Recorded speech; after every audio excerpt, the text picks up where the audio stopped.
is back into it in Chester. Here's El Senior. Yes! Yes! The center back, Jacob Glesnes, is going for it. Oh my God! What a goal! And that will do it. One of the best comebacks in recent years. 3 unanswered by the Union, and they go into the Gold Cup break, winning it 3-2. Hello and welcome to the Free Kick Podcast. My name is Todd. Well, I was wrong, guys. I said the Union would concede within the first 15 minutes, and they did not. I'm happy to be wrong. But you know who did? Toronto. I believe that's their 9th goal they've given up this season, which is the most in the MLS in the first 15 minutes of the game. I'm not sure if I'm more excited about what the Union did on Wednesday night and being able to talk about that, or am I more excited for the guest joining me tonight? Well, this guy who I think is very, very, very well known in the Union community. We're very lucky to have him in the Union community with his coverage of just local soccer in the area, his coverage of the Union, the academy. He is doing outstanding work with the Brotherly Game. He is Mr. Matt Ralph. Matt, it's a pleasure to finally get you into the podcast and have the opportunity to speak to you. How are you doing? Good. It's great to be here, Todd, and to chat with you. I know it'll be an interesting conversation with lots of things that happened this week to talk about.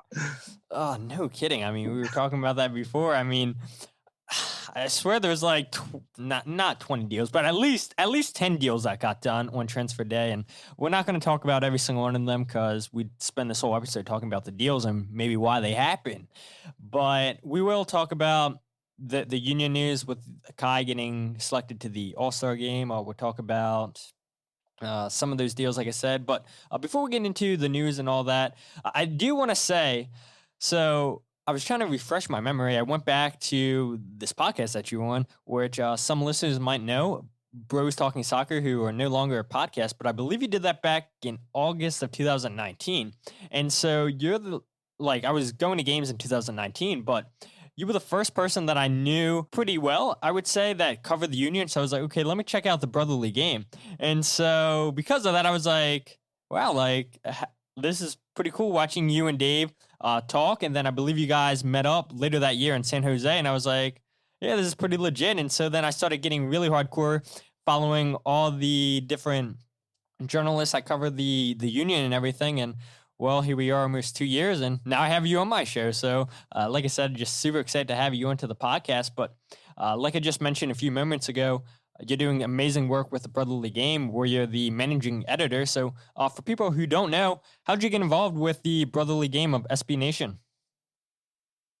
Well, it's great. It's a great question. And before I get into that, I mean, we could probably do a whole podcast on just the connections of people. And that's one of the things that I think I really enjoy about soccer in America and just with Philadelphia Union is just how connected everybody is. And like Union Twitter, it is a fun place. I mean, it can be a dark place at times, and it was for many years, but it's also just really fun to make connections with people. And particularly when you find out like, okay, there's a guy in Maryland, doing a podcast. It used to be two brothers in Virginia doing a podcast, the Doobie Brothers. Now Luke lives up here in Philly, but just kind of see like the different perspectives people have, the different like kind of stories that people have that they bring to why they became Union fans or why they're soccer fans or how they grew up being made fun of like I did for liking soccer.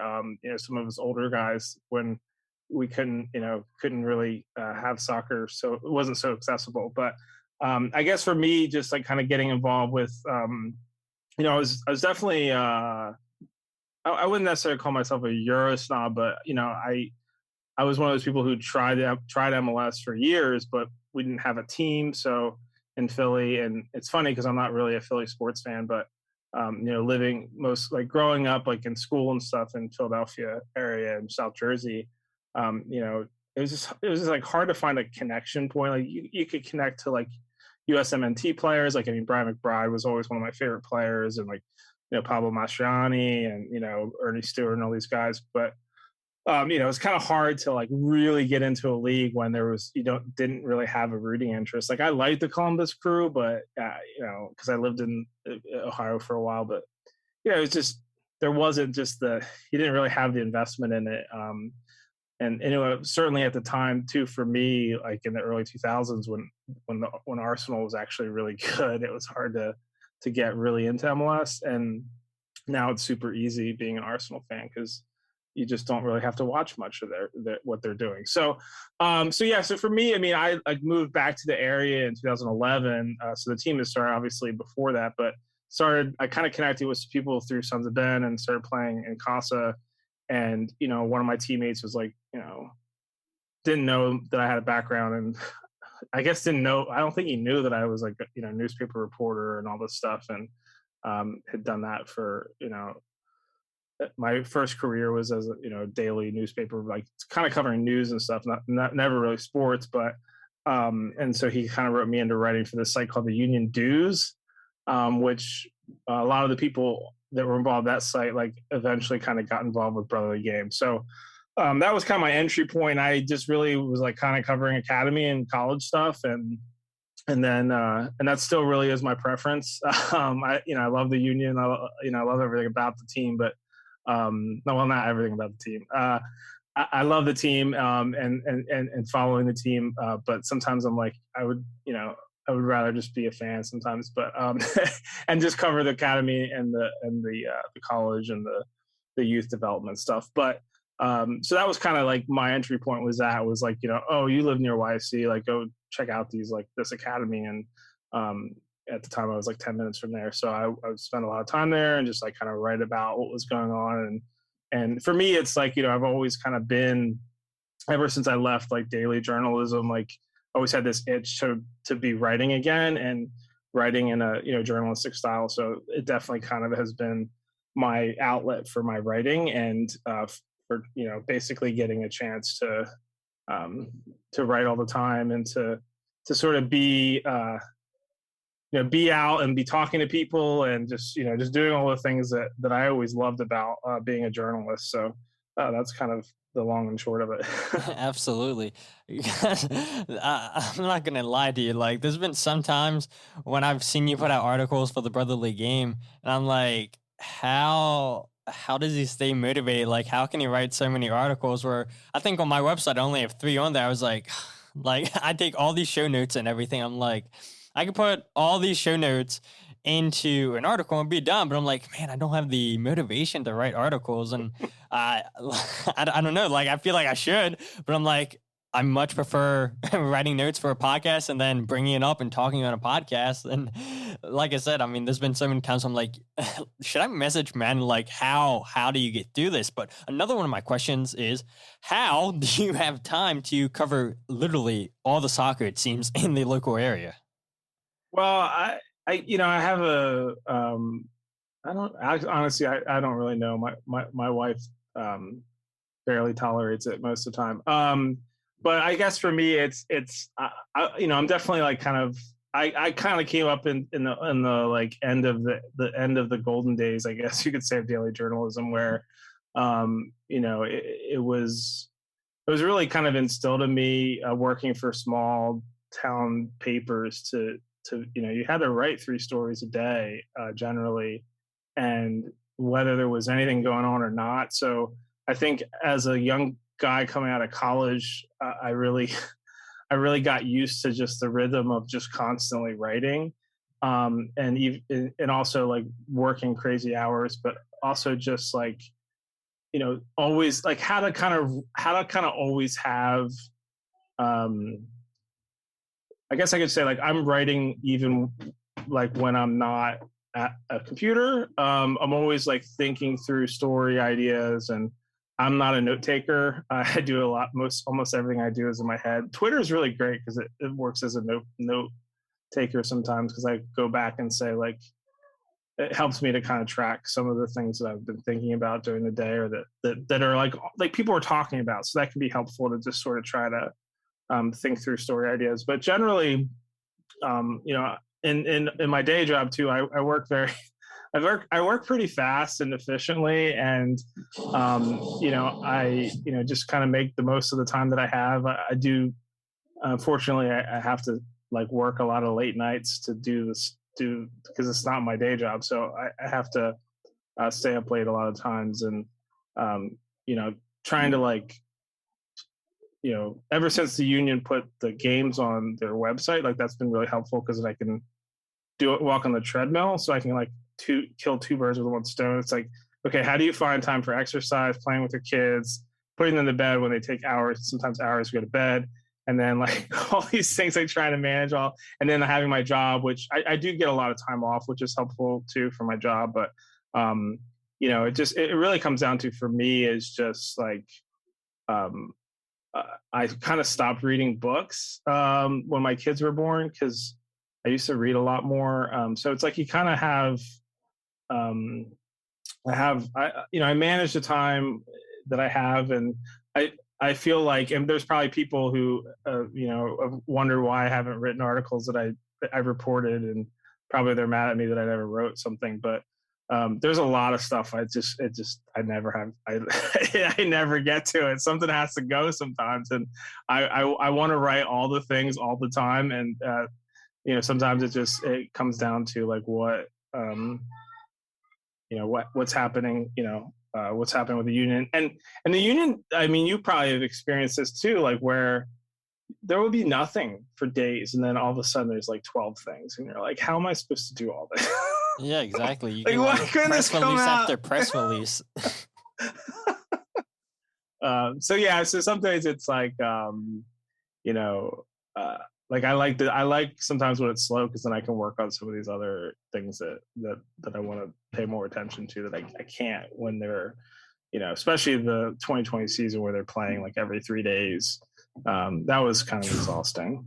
Yeah, no kidding. I mean, trying to get I tried to get at least one commentator on a week, and I'm respectful of the commitments, because obviously, like, their job isn't to come onto our podcast; it's to prepare for the game they're about to call. And so I'm like, man, these three every game every 3 days. I'm like, this is like really hard for me to take notes. But I'm like, it's probably even harder for these guys. So for them to try to make time to come onto the podcast and then prepare for the game and everything, I'm like, yeah, when it's only one game a week, then I'll hit somebody up. But like you get 2-3 games a week, I'm like, yeah, I'm not gonna bother you guys, put any more stress on that, because look, like you said, last year when we were getting games every 3 days, so stressful trying to keep up making podcasts, and I'm sure it was stressful for you guys just trying to put article after article out there. And the one thing I am checking though is like I get notifications, like I'm sure all of us do on our phones, whenever we get an email. And I'm always waiting for that email for that Devo announcement from the union to get that press release. Still nothing yet. I'm like, come on, like we all know it's happening. Tom Berger comes out, says, yeah, he got word that it's done, but the union have yet to put anything out yet.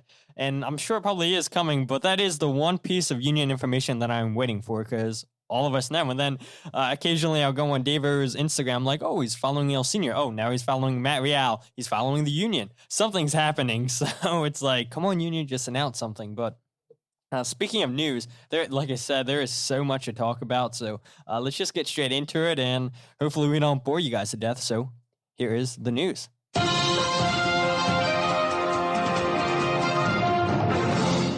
Man, where to start? I guess we'll just knock out all the Philadelphia Union stuff right here. So Sergio Santos and Daniel Gazdag, they both earned Team of the Week honors for the performance against Toronto in Week 17. Jacob Glesnes, he also made the bench. Kai Wagner, like I think we were talking before the show, maybe we talked about it already in the show, I don't know. But Kai Wagner, he's been named to the MLS All-Star team, which shouldn't be surprising. I think, in my opinion, maybe I'm biased, that he's the best left back in the league. He leads the Union in key passes with 31. He has 3 assists, which is tied for second on the team. By the way, I didn't realize this until I was preparing for the show. Daniel Gazdag is the player that he's tied for in second with 3 assists as well. And Jamiro only has 4 assists on the season. So I'm like, dang, like Daniel's played in less than half the game Jamiro and Kai Wagner has played, and he has 3 assists already. And then Kai Wagner, he has 28 interceptions, which is third on the team, and he has an 84% completed passer rating. Now, I know a lot of people on Union Twitter are complaining that Andre Blake didn't make it. I know Jim was talking about Jacob Glesnes and Jack Elliott last night in his press conference, both getting snubbed, or Wednesday night, you guys know what I'm talking about. And yeah, I guess it is hard where you're selecting people from the whole entire league, and Jim brought up a good point where a lot of teams are going to think, yeah, their guys deserve to be on the All-Star game team, but look, at least we got one player, Kai Wagner. I have no complaints about that, even though, yeah, I think Andre Blake probably should have been on there, but Matt Turner and the goalkeeper for Orlando City, both good goalkeepers. So, Matt, just thoughts on Kai Wagner being the only Union player for the All-Star team? Yeah, I guess there's a little surprise. I mean, All-Star games are kind of weird, and I don't really like them that much. Obviously, I think the best 11 is really the thing that matters, because it rewards a player for their performances throughout the year. It is cool that they had specifically you had to pick a left back, and I think that certainly helped Kai Wagner because I don't know, does he make it if he's just thrown in with a whole list of defenders? Outside backs sometimes don't get as much of the attention that center backs get for a number of different reasons. And I think that Wagner, and you've pointed this out, that he hasn't been as involved with the attack because so much has gone through Bizo on the right, but he really has been consistent, and he's been, arguably more consistent than Bizo has been. So I think, he's certainly a deserving person to represent the team. I am disappointed that Blake wasn't on there just because, I think he's better than Turner, honestly. I don't have a problem with Turner, and obviously recency biases Turner is the best keeper in CONCACAF, but he's not. I just don't think he is. So, Galise is a good keeper. I don't know as much about him. It just seems too like Turner. I swear Turner must have his worst games against the Union because everybody I talk to is they're so high on the guy, and I'm like, but he hasn't looked that great against the Union. And certainly he played enough against them last year. He probably is not a fan of Anthony Fontana. So it's a little disappointing, but in general, I think you're always going to have snubs. It's a 26-man roster. So, and there's 27, how many teams are there now? So having one player from your team, I'm fine with that. It would be hard, honestly, to pick between Glesnes and Elliott. Glesnes has been a little bit shaky at times in the back with different things, but he's also offensively been such a weapon for the Union. That pass he made that nearly set up a goal the other night, that was almost their first goal, and then he scores an impossible header goal. I don't even know. I still don't really know what that was, but he's it's almost like the Casper own goal, right? Where he's hitting the ball backwards, right, from his head, and that was just incredible. And I think the pairing of Glesnes and Elliott has been incredible. I was surprised. I assumed that it would be Finley's job, and being brought in as an international with I don't know if we know the transfer fee, but a transfer fee being paid, and that the whole idea of a left-footed center back. But I can't really think of a time this season where we thought, a left-footed center back would have been preferred in that situation, just because of how. Jack Elliott's left foot's pretty dang good, man. I'm okay with Kai and being the lone representative. Blake would probably be the one player I'd say was a snub on that. Absolutely. And the next bit of news that I want to bring up is it's being reported by Ives Galarsep that the Philadelphia Union are signing 18-year-old left back Anton Sorenson to a homegrown deal. I'm going to be honest, I don't know too much about the academy. Don't know too much about you two, and that's why I'm so happy that Matt's on here. So your thoughts on Sorenson? Do you think he's the next left back potentially for the Union of the future? Wait, so you're talking about the team or the band? Yeah, right. Both. Go ahead. We can talk about Bono and the boys first, and then we'll talk about the team. It's interesting, and I've heard that maybe the deal has been done for a while. There's probably there's always all sorts of things that why a deal gets finalized, but then not players out of the roster or whatever it is. But he's a kid from Michigan. He was brought in a couple years ago, and I think I tweeted this, but I thought he was, of the players on the Union 2 that weren't signed last year, signed to first team deals already, because you did have Freeze coming in and DeVries a little bit, and Cole Turner. I thought he was like, I thought Jack McGlynn was the best player on that team last year, and then I just based on performances, and and then I thought Brandon Craig was just incredible, and then I would put Anton right up there with them. I mean, Paxton I think maybe has the highest ceiling of everybody, but like in terms of actual performances, like he was good at times, but like he was I just thought Anton he's maybe the knock on him is his size. Like he's not big enough. Like he's not like a big player like like Bizo, or he's not as big as Kai Wagner, but just silky smooth, very quick getting down the line. And I mean, just a really good left back when you think about the system that the Union has, and how important it is to get a guy who can get down the line in a hurry and get those crosses in. So yeah, I'm excited about him. I was starting to kind of wonder what was going on with him, because I was like, he was like, for me, if you had asked me like last week, like who's the best player in the academy who hasn't been signed like to a first team deal yet, I probably would have said Anton.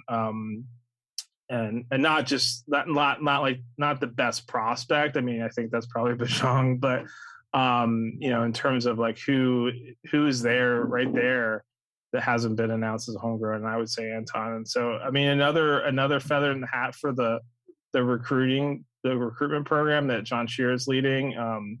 And I think that's his third one he's brought in. So he recruited Nathan Harriel from Florida, Jack McGlynn from New York, and then Anton was one of the ones he's gotten from Michigan. So, it's an important thing for the academy to bring in these players into residency and then get them to the first team, because it's a lot for a player to for families to have their kids like go cross country, halfway across the country, whatever it is, to join an academy when they're young. And so they put a lot of faith in the Union and certainly in the YSC Academy, the school.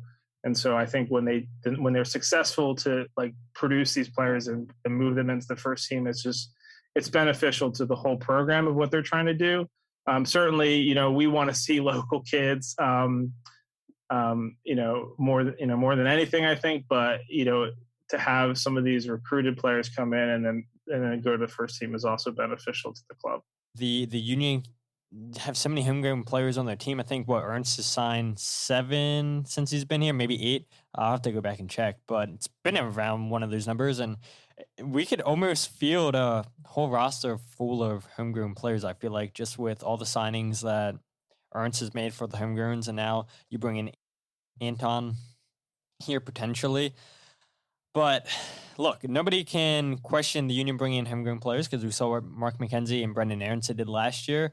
And the Union's academy was ranked as number 1, I believe, earlier this season for having the best academy out of all MLS teams. And so you were just mentioning about players that weren't even born in Philadelphia coming to the Union's academy just because of how well thought after it is. And people, like I said, I mean, we're going to keep talking about Brendan Aronson and Mark McKenzie because as of right now, they're the only 2 players that we sent to Europe. But we have players that are young looking, saying, why can't that be us going to Europe? These guys were young when they got their move to Europe. And, the Union take care of young players. They play homegrown players. So it's like people want to be here. But speaking of Union players, that is not a homegrown.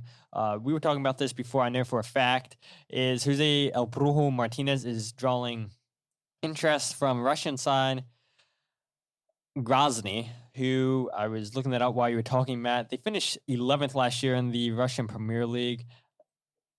I don't know why Brujo would go to a team that finished 11th in the Russian Premier League last season.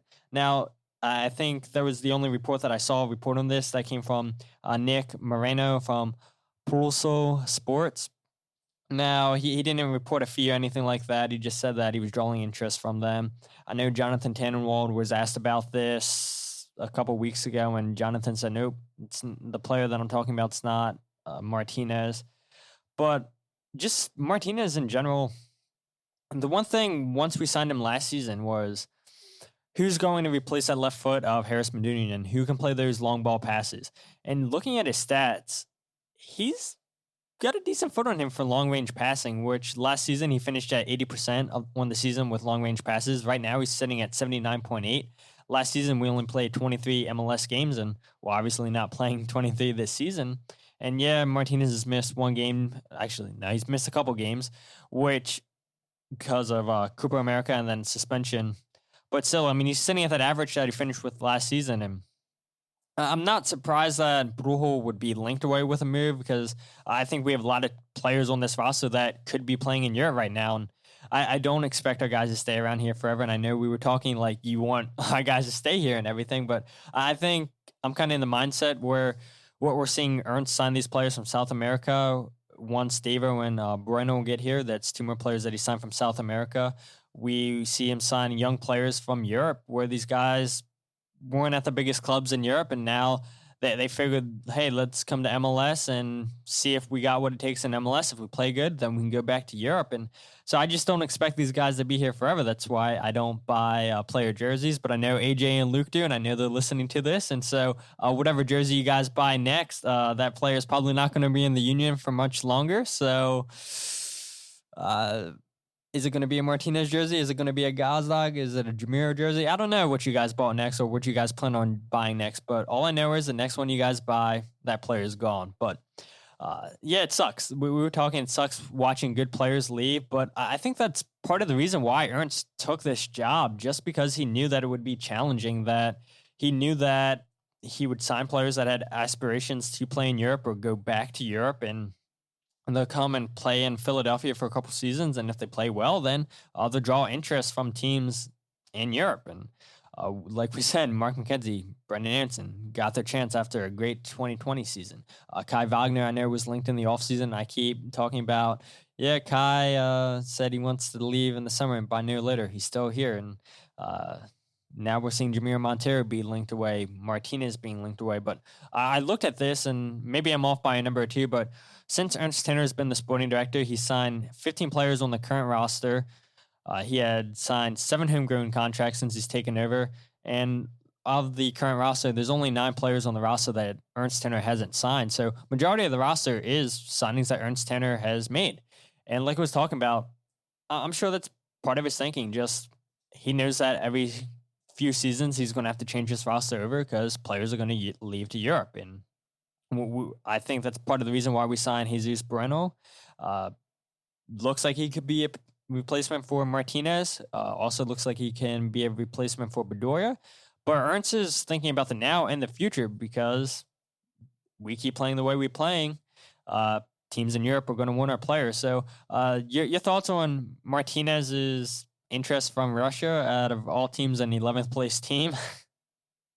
Yeah, it's kind of odd. I mean, some of these things like come out and it's always like, you always try your best to like poke holes and stuff, right? It's like, okay, well, this doesn't make sense because of this or that.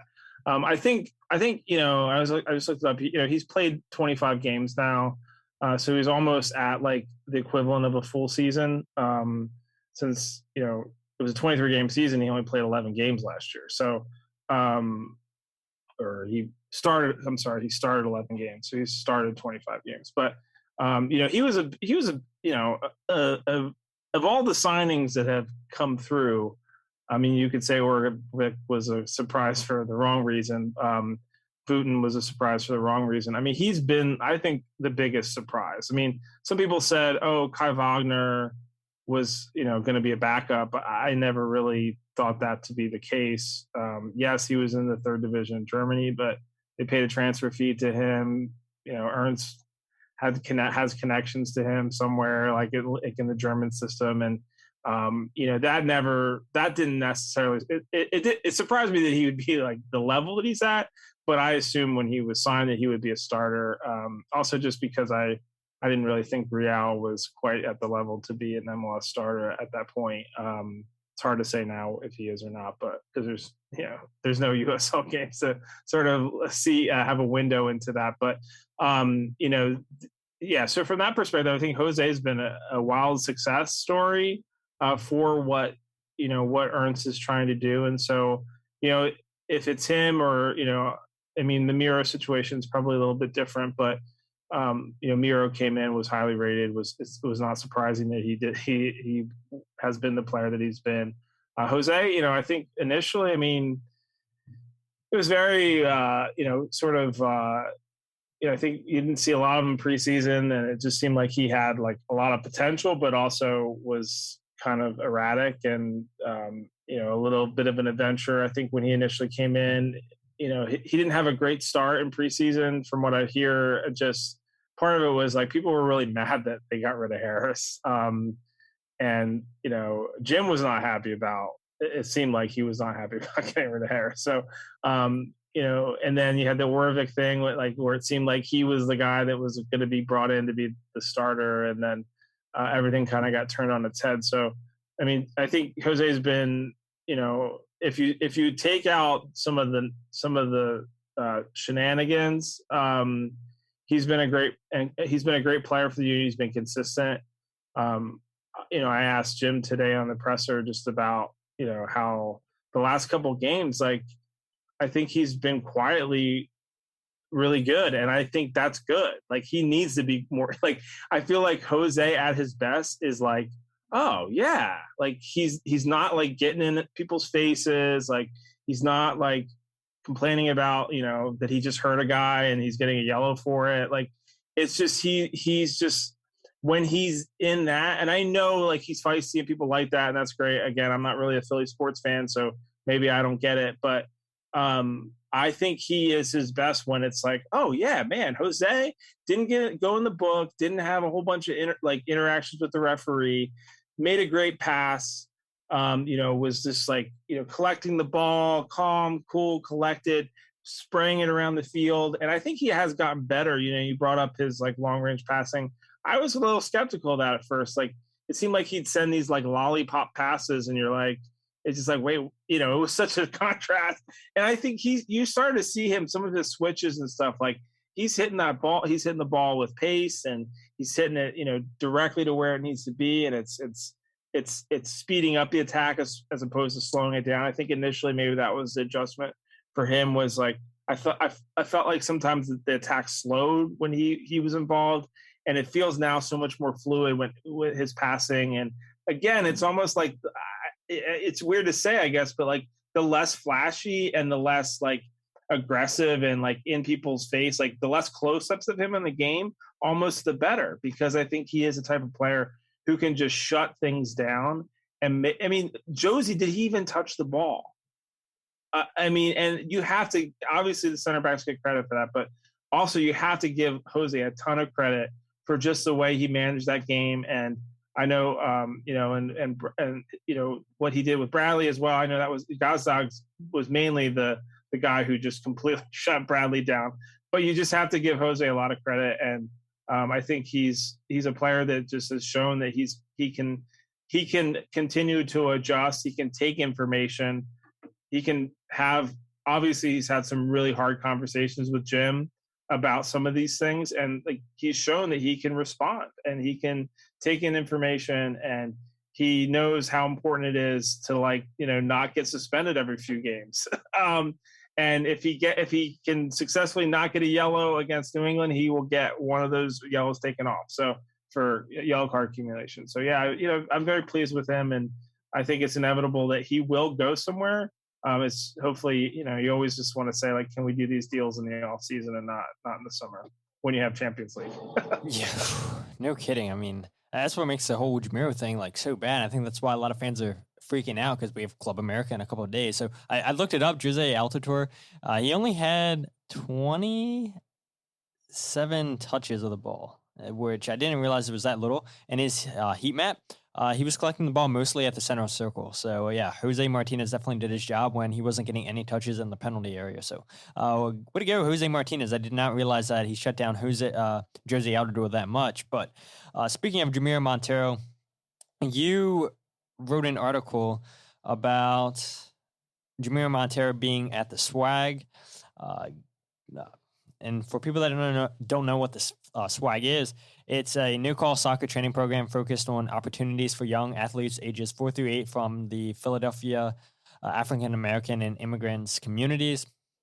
Now, there was talks like, okay, is Jamiro even in the Philadelphia area anymore? Oh, he's probably in Europe, like talking to some team. And then here comes Matt before the game. I was like, oh, of course, I see this article right before the game's going to get ready and start. So I was like, let me quickly read this, and probably did a lot of scanning because I was like, literally when I noticed it, it was almost time to kick off. And I was like, wait, there's a picture of Jamiro Monteiro at the Swag with all these little kids, and that article that you wrote was so beautiful, where you were talking about how Jamiro was taking pictures with people, had a big giant smile on his face, where he was just taking the ball back with those guys. And look, here's a guy who we all know it. He's talking to teams with a potential transfer, and he didn't have to take time out of his day and play with these young kids, but yet here he is in the middle of transfer talks on whether or not there was a commitment. I'm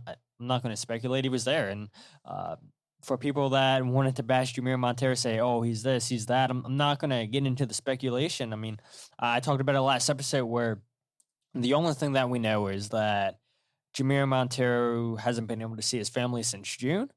And I'm not going to get mad at a guy for that. It's how's that right for any one of us to get mad at Jamiro Monteiro for missing his family, for wanting to see his family? And yeah, I think it's ridiculous where you read all over social media where people are bashing this guy because he's in transfer talks. It's like you would do the same thing if you had a young kid that you couldn't see, where no matter what they do, they can't get into the country. And that's not Jamiro's fault. It's not their fault. And you know, if the only way for him is to see his family is moving out, then so be it. And I think what hurts is that with that report when it said that he was talking with Anderlecht and Feyenoord, his agent came out and said, yeah, Western Conference team and a Brazilian team's interested in him. And yeah, I mean, anytime that you see an MLS team's interested, when Jamiro, it's reported that, yeah, he hasn't been able to see his family. Okay, yeah, that makes sense why he wants to get out of Philadelphia. But then his agent comes out and says, yeah, Western Conference team wants him. And now here goes all the speculation. And then you add what Tom Bogert says,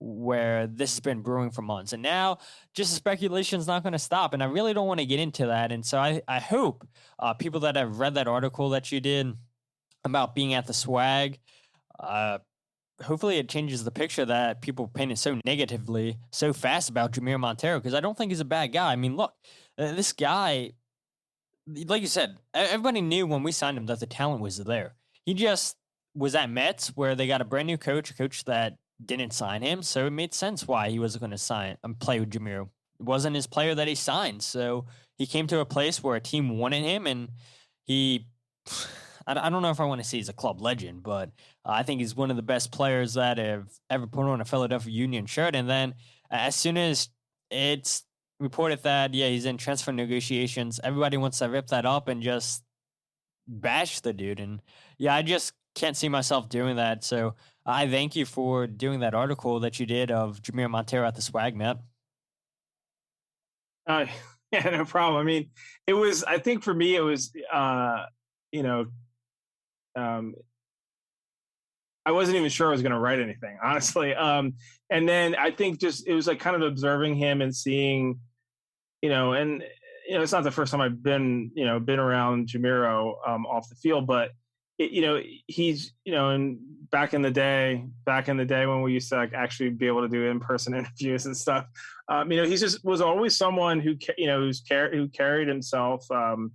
Is just very humble and very, just not a lot, he's just like a kind of a simple guy. Like he's very small in stature, and, I'd seen him. It was funny. Like I'd like him and Bazo were like leaving training, this is like a few weeks ago. And, I was like, oh, let me get a photo of you guys. And he was like, oh, can you email that to me or whatever? Like he's just, he's just like one of those kind of people, I think, from like a personal level who just, it's hard to like dislike him as a person, and seeing him interacting with the kids and just really having a good time. And, the Swag is a great program. Like, I've I know several of the guys who through various like soccer things, who are involved in that program. Nick Bibbs used to play for Bethlehem Steel. He's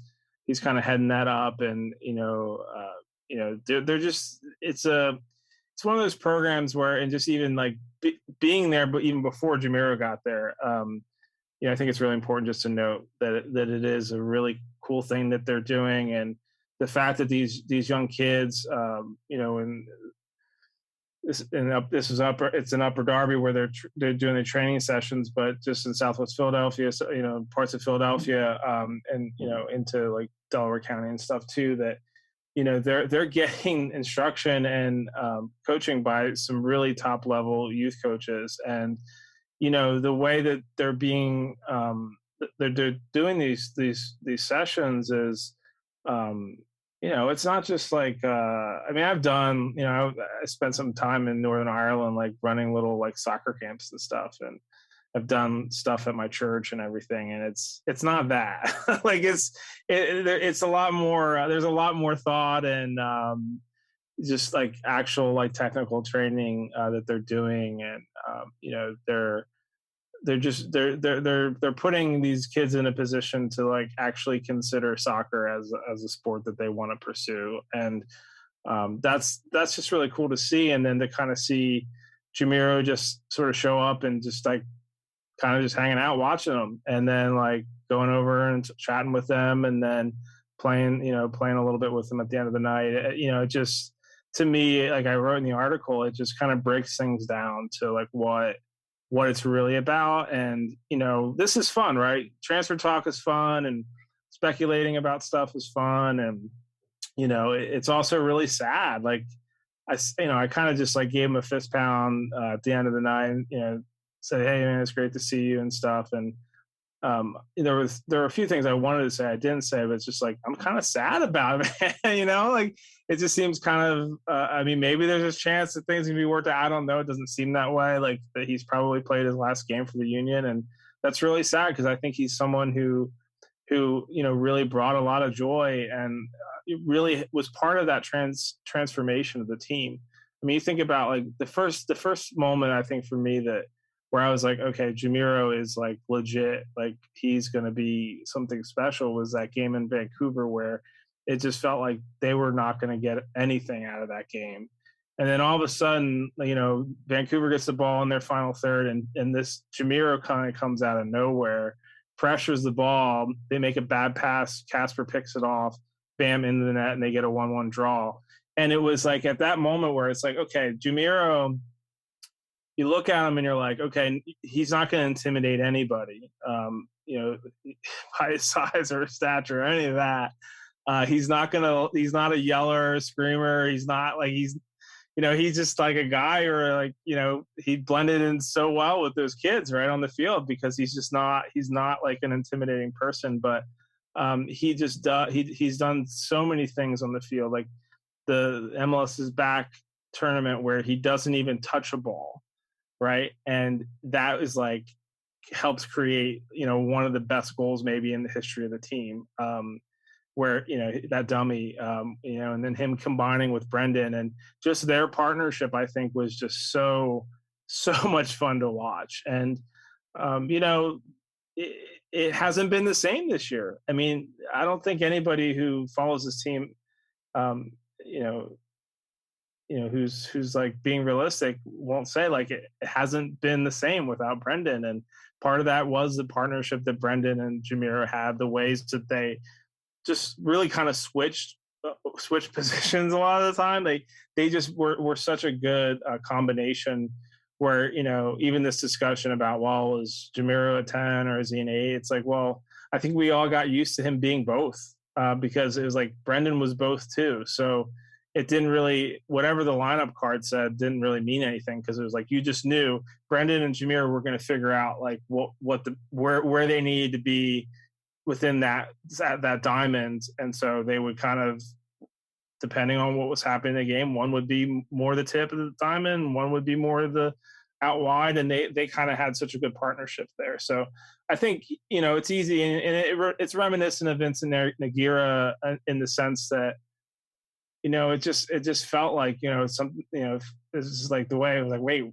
Nagira's leaving, and, another player who was like small in stature, but just like did amazing things on the field. And, you expect that in the off season for players to leave, and you're sad about, I was definitely sad about Harris leaving. And, but it's like now of all the times, like now is when this is going to happen. And so I think people react to things differently. Some people get sad. I'm sad. Some people just start spreading all sorts of stuff online, and that's one way to react to it. And, who's to say that some of the speculation is way far off, or it's sort of like there. Cause anytime there's, there's always more to every story. Right. So, we never really found out a whole lot more about Vincent Nagira's departure other than, that he needed to do it. And, I think people for the most part respect the decision, and understand that there's a lot more to than soccer in people's lives. There's families, there's, there's their mental health, there's their happiness. And,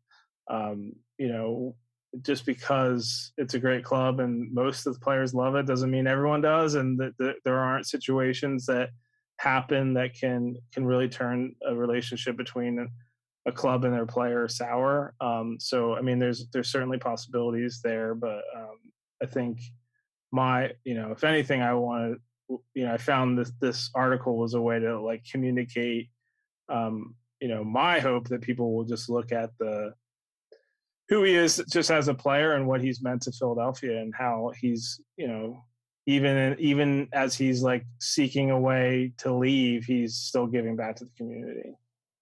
Yeah, spot on. And look, here's another thing. The last thing I'll say about Jamiro Monteiro, and will probably be the last thing I say about Jamiro Monteiro until it's announced that, okay, he's been sold or he hasn't been sold, is that, look, he's going to be 28 years old come November. He's in the prime of his career, and this could potentially be his last chance to go and play soccer in Europe. And what players don't have aspirations to go play in Europe? Look, Jamiro's not born here in America. I guess it would be one thing if he was born here and had ties to America, had ties to Philadelphia, but he doesn't. He's a soccer player. It's his job. He doesn't owe anybody anything for playing for the Philadelphia Union. It's like he was brought in to do a job, and that was to play soccer. And now if he wants to go see his family or whatever, if teams in Europe want him, then why not let him chase that? Look, I think a lot of fans need to realize just that's the way that MLS is where we were talking about earlier, where young players are coming to the Philadelphia Union or coming to the league in general. Look at all the young South American players that have come into the league this season, last season. They play well. Some of them don't, Brian Rodriguez, and they get stuck or they leave to Europe. And it's going to keep happening in MLS. And yeah, it sucks. I've said it before. It sucks losing your best players, but it is what MLS is. We're not going to compete with the Premier League, La Liga, the Bundesliga. We're just not. MLS is MLS. And I think more and more young players are saying, look, let me go to MLS. It's becoming a respectful league around the world. It's not this whole quota around it's a retirement home anymore. We're seeing younger and younger players come here, play well, and they get to move to Europe. And so if this is Jamiro's last chance to go to Europe, then let him take it. And Daniel Gazdag has been playing great the last couple games. And no, it's not time to say Jamiro Monteiro who yet. But look, players come and go, and Jamiro might have been one of your favorite players. And yeah, it sucks. And it's nothing more and nothing less I'm going to say until it gets announced that he's been sold by the club. But there is so much more news to talk about. Matt and I were not kidding. So many players that got sold to Europe. They got traded within MLS. And so I'll save that for another episode because, look, we haven't even talked about the Toronto game yet. We haven't talked about New England yet. So I do want to talk about that. We're not going to do Blunder of the Week again. I'll cut that out. Even though I had two great choices, we'll save that again for another episode. But that game against Toronto on Wednesday night, we hear Jim mention all the time in his press conferences, complete game, complete game. Well, I think Wednesday night's victory over Toronto was the most complete game of the season, in my opinion. The Union they could have easily put up 5 against Toronto in the first half alone, but it wasn't meant to be. And look, super happy. I'm super happy. You guys have heard me nag so many times. First 15 minutes, the Union have given up this many goals. To not concede a goal in the first 15 minutes, I'm like ecstatic. I'm so happy it happened, that they played so well. And I think a lot of that was because the press was super effective on the night. And especially just in those first 15 minutes where Toronto would try to play out of the back in the first half, the Union's press seemed to really put pressure onto Toronto, which I think is why we saw Michael Bradley miss-hit the pass, I think it was, when Casper tried to trip the goalkeeper, and he wasn't able to put the ball on target. But look, this is something I think has been lacking the last couple games, is the Union's press really hasn't been there. But for whatever reason, they came out super energized to start this game, and Jim talked about how we play really well on Wednesday nights, which when we all heard that we were playing 8 or 9 games on Wednesday night, we're like, this is so unfair. How are we going to deal with it? And we do play good on Wednesday nights. And like I said, just for whatever reason, they came out really well energized. And it started from the first few seconds of the game. The players did a really good job of making runs into space, which we haven't seen a lot of this season, I think, which is why we were able to see El Brujo slide Sergio in for the third Union goal. We were talking about Martinez's passing earlier on in the episode, and whether it's long-range passes, whether it's playing through balls into Sergio or Daniel Gazdag, I mean, his passing that last night, or we're recording on Friday, but you guys get it. On Wednesday night, it was great against Toronto. Sergio and Daniel, I think they had really good understanding of the runs each other were going to make, or the runs that they did make. But overall, you can just tell that Daniel is getting more and more used to his teammates, and he's starting to fit in nicely. Happy that he was finally able to get a goal. Could have had 2 goals against Chicago. Could have had another goal against Toronto, but finally got the first one out of the way, and I think we're going to start seeing Daniel scoring more goals this season, not on penalty kicks from open play.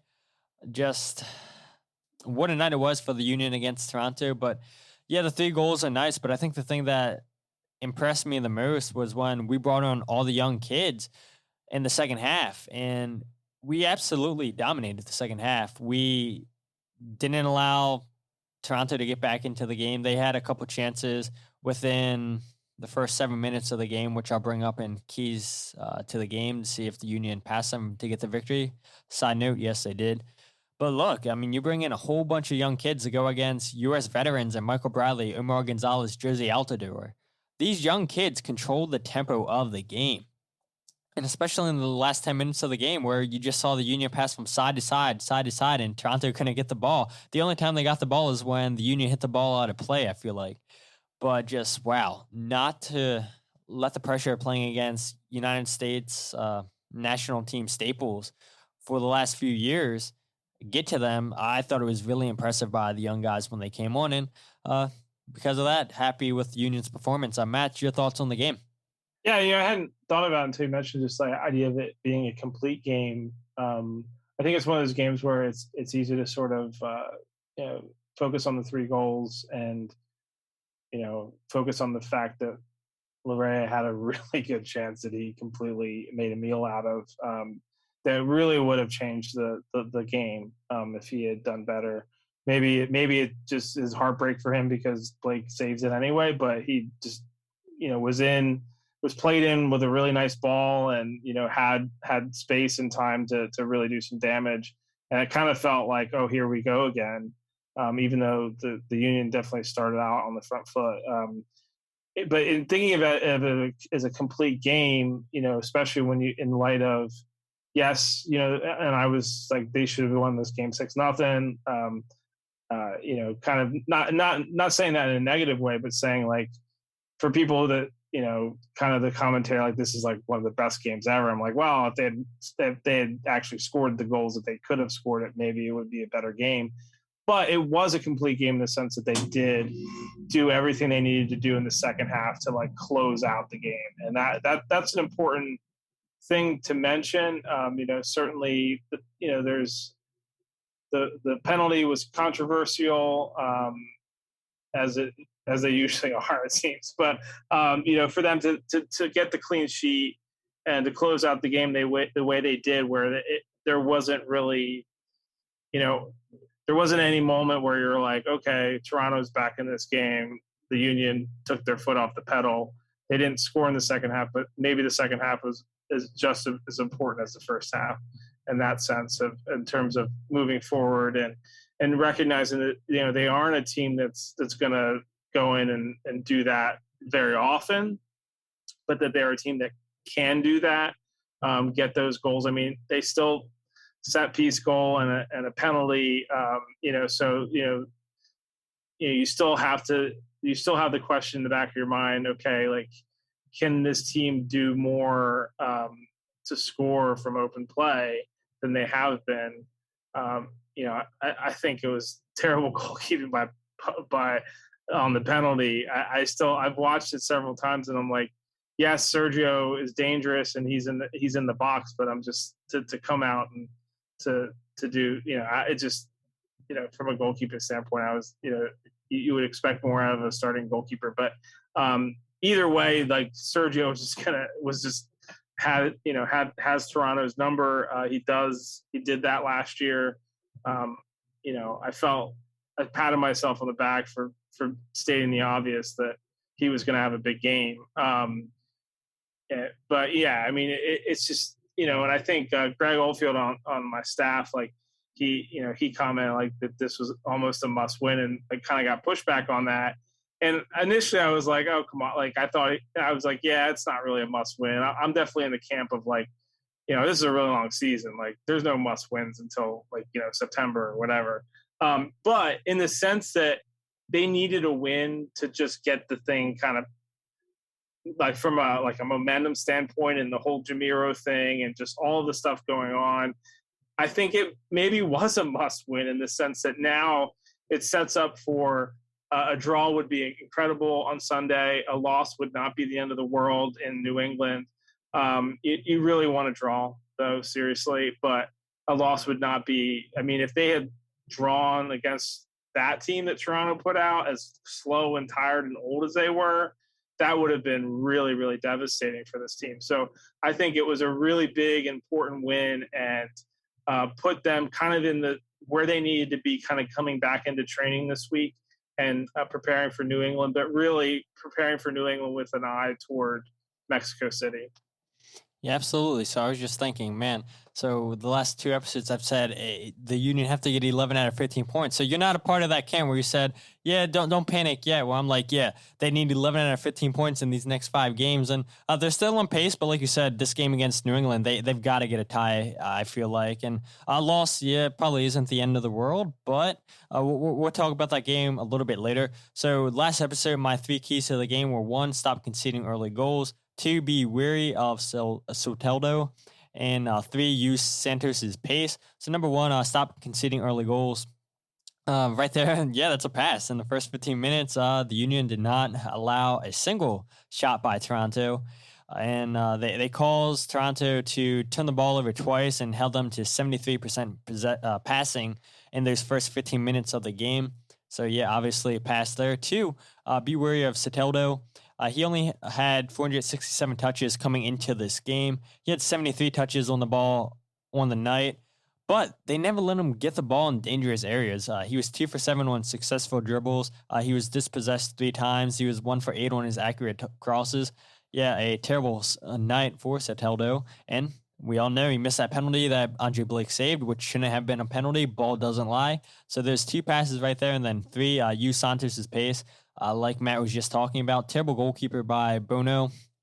But Sergio draws a penalty, scores a goal. Could have had, I feel like, some more goals on the night. He flicked the ball over his head that one time, and I believe the shot got blocked by, I forget what defender it was for Toronto. But, yeah, Sergio, I mean, I guess it was obvious that he would have a big game because he scored the hat trick against Toronto. Then he scored the first time we played Toronto last season. So that's 6 goals in 3 games for Sergio Santos. He loves scoring against Toronto just as much as Corey Burke loves scoring against the Chicago Fire. But the last thing I want to bring up about this game is just the Union just controlling the game in the second half. The first 7 minutes, like I said earlier, Toronto, they controlled it. They had 3 shots, including the missed penalty by Soteldo. But after Toronto missed that penalty, they only had 39.5 possession of the ball that moment going forward, along with being dispossessed 5 times. They were dribbled by 8 times. They committed 4 fouls. So it was pretty obvious that once they missed that penalty, Toronto figured, yeah, nothing is going to go our way tonight. They fouled the Union. Somehow don't pick up any yellow cards. But look, when I looked up that stat, only 39% possession. I know Jim says, yeah, we don't care about possession, but the Union are up 3-0. They're just here to shut down shop, and to see the Union just pass the ball so effortlessly, just what a night it was in the second half by the Union. Like I talked about earlier, just bringing on those young players, to see them have the confidence to take on Michael Bradley, to not be afraid of Omar Gonzalez, these U.S. veterans.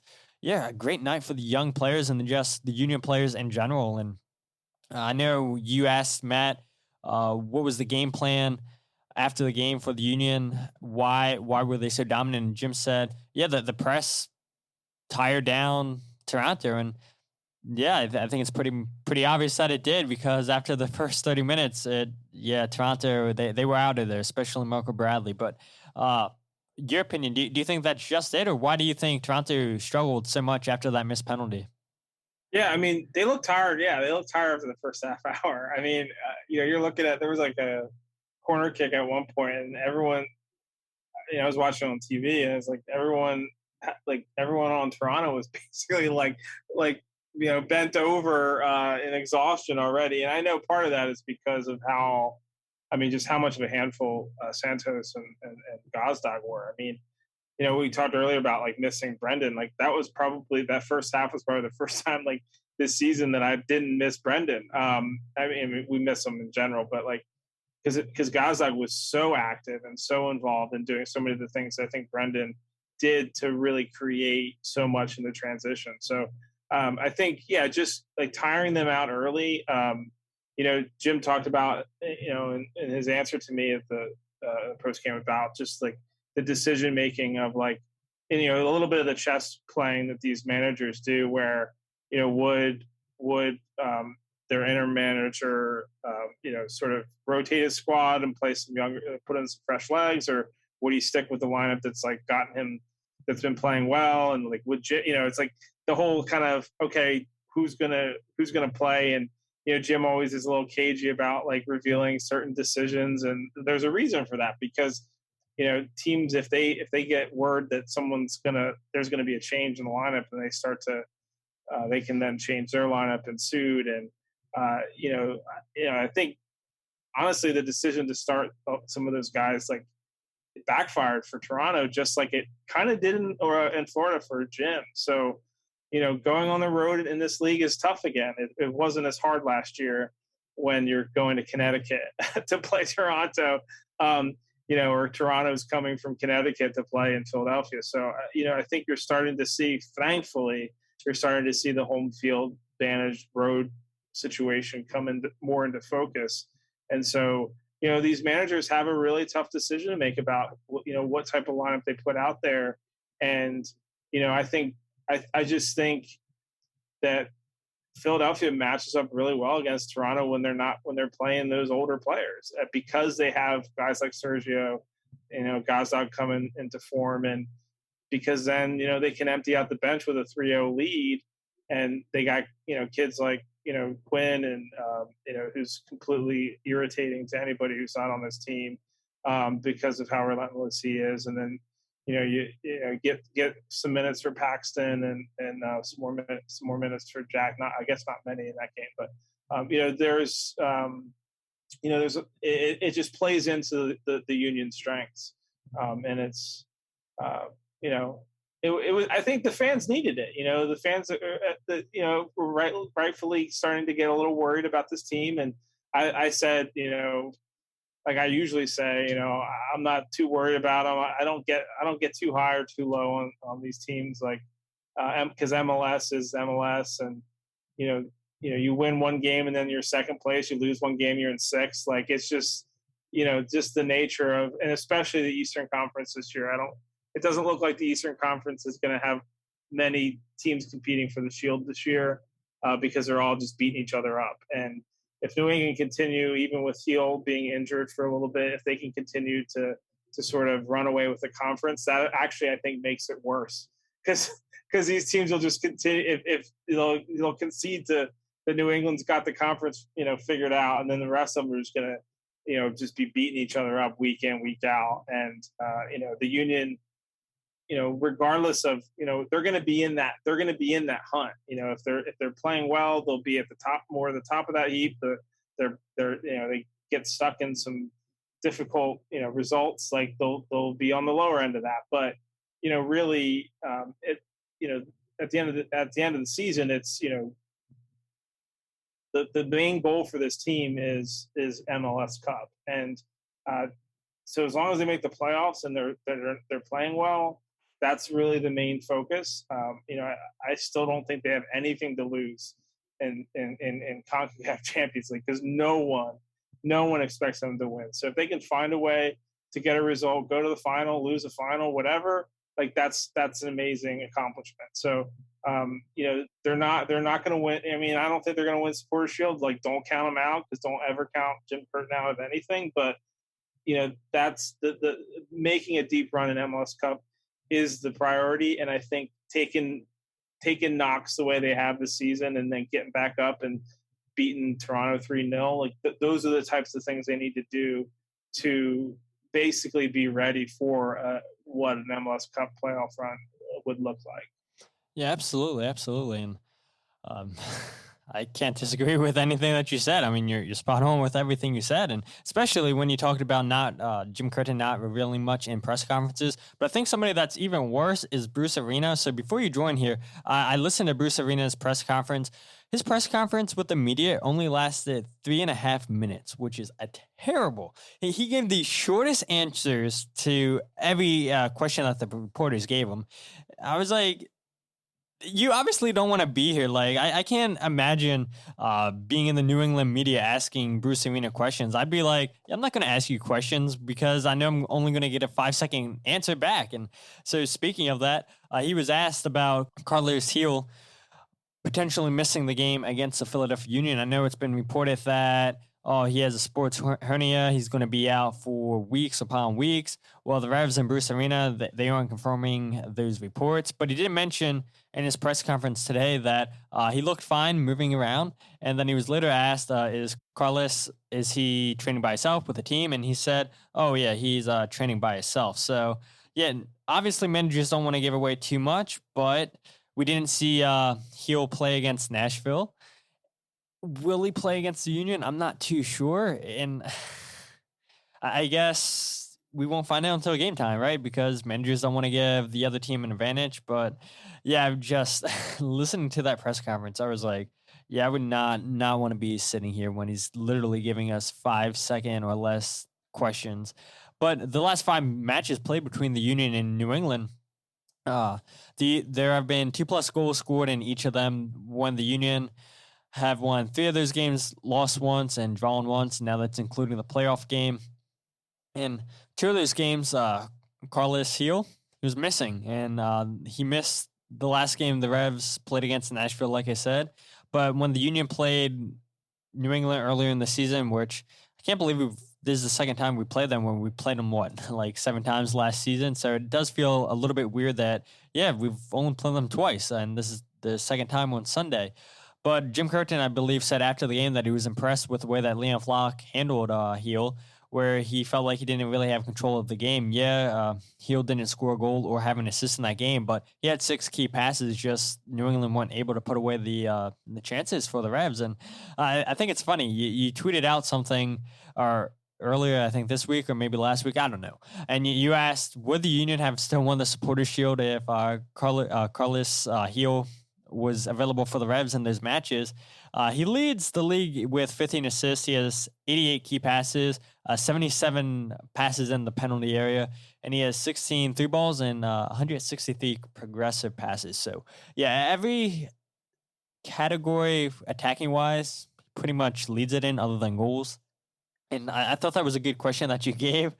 I don't know. I mean, we played good against him this season, I thought. If his teammates could finish the ball, then we probably would have lost that game.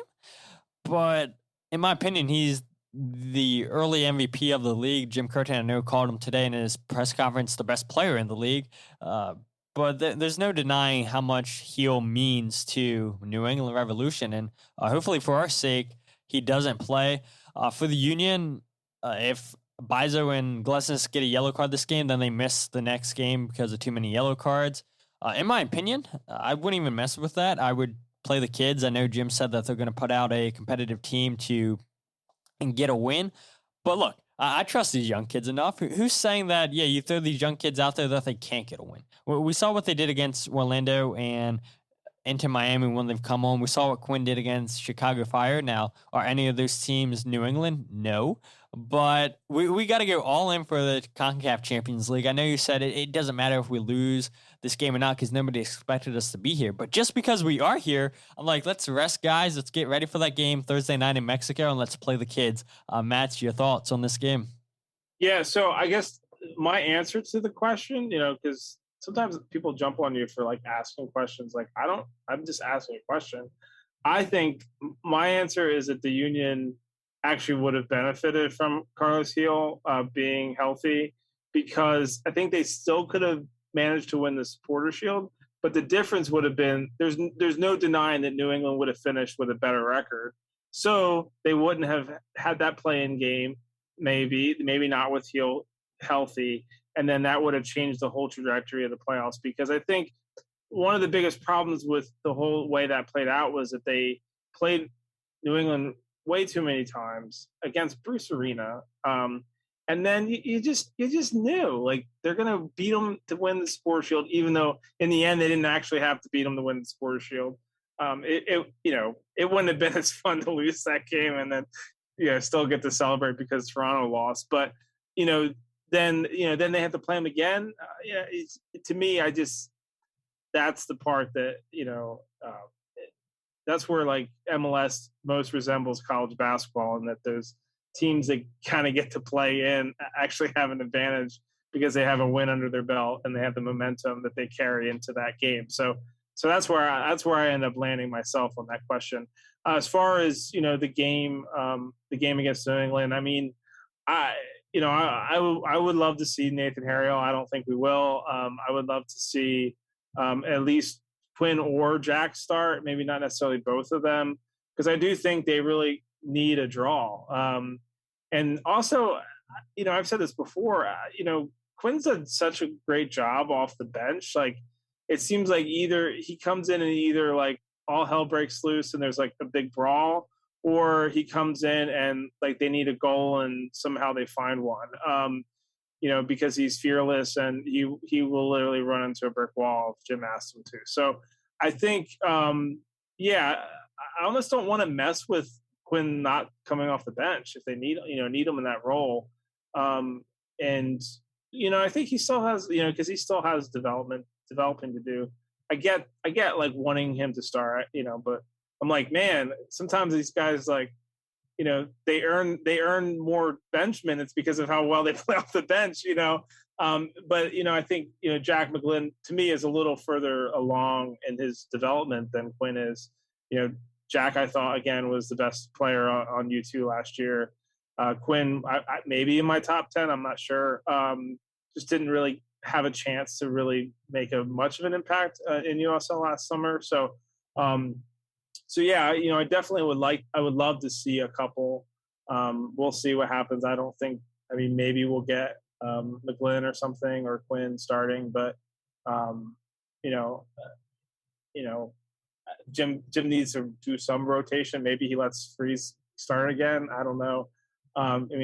Blake has gotten lots of games from Jamaica, and so I don't know what you do there, but obviously what the lineup's going to be in Mexico City. It's going to be the lineup that we saw against Toronto, with potentially you could have Corey Burke start instead of Santos. I think that probably comes down to a matchup because both of them, they're like interchangeable, right? Because they're both pass with pace and strength, and so either one starts and the other gets the benefit of the fact that the other guy wore him out for him coming off the bench or vice versa. So yeah, I think we've kind of come to expect that Jim's not going to shake things up too much, even when he says he is going to rotate a little bit, and that this is like a secondary focus. I mean, it's a Sunday game and it's a Thursday game, which is a little, an extra day from a Wednesday game. But it's also traveled to at its altitude. So, it'll be interesting to see how he handles this for sure. But yeah, I mean, I would love to see more homegrowns play, like as a general rule, but I don't know if we will. Yeah, us Maryland folks, we would love to see Cole Turner get the start. So, man, only one game. I would love that too. Only one game last season against Montreal. I mean, it was cool watching Cole play for U2, but when he was playing for U2, he was mostly playing as a center back, not as a number 6. So I thought he held his own as a center back in the games that he played back there. But yeah, Jim, let's put in Cole Turner. I think obviously you said he's better than Ortvatz because that's why you loaned him out. But yeah, let's see Cole get some starts against New England this weekend. But Matt, it's been a blast having you on the podcast. I will add, I think this might be the longest podcast I ever did. But hey, look, I told you guys we had so much news to talk about. I blame the union. I blame MLS. I just had to get Matt on here during MLS deadline day, which we didn't even talk about deals. We just talked about the speculations with union players. But Matt, where can people find you, Brotherly Game, even AJ and Luke on social media? You can follow me, Matt Ralph _TBG, and at Doopy Brothers to follow Luke and AJ, and then brotherlygame.com is where most of the content I create is located, and feel free to connect and reach out. Absolutely. I mean, I'm so glad we got to talk, and I'll definitely have you on sometime back in the future. And man, I just feel bad because I was like hyping it up. We have so much news to talk about, and we didn't even get to it all. So I promise next episode we definitely will. But oh my God, like you guys know, I'm sorry. It's all good, right? I talk a lot. I write a lot. Hey, there you go. Right. So, are you a journalist? No. But if you guys aren't following the podcast on social media, follow @FreeKickPod on Twitter, Instagram, and Facebook. Check out the website that I don't write articles on, thefreekickpodcast.com. Wherever you get your podcasts, The Free Kick. And yeah, let's hope Jim plays the kids against New England, or at least makes some kind of rotation. Let's hope for at least a point. If we get all 3 points, Union Twitter will be going mental, I believe. And we'll see you guys after that game against New England. But until then, my name is Todd, and this is the Free Kick Podcast.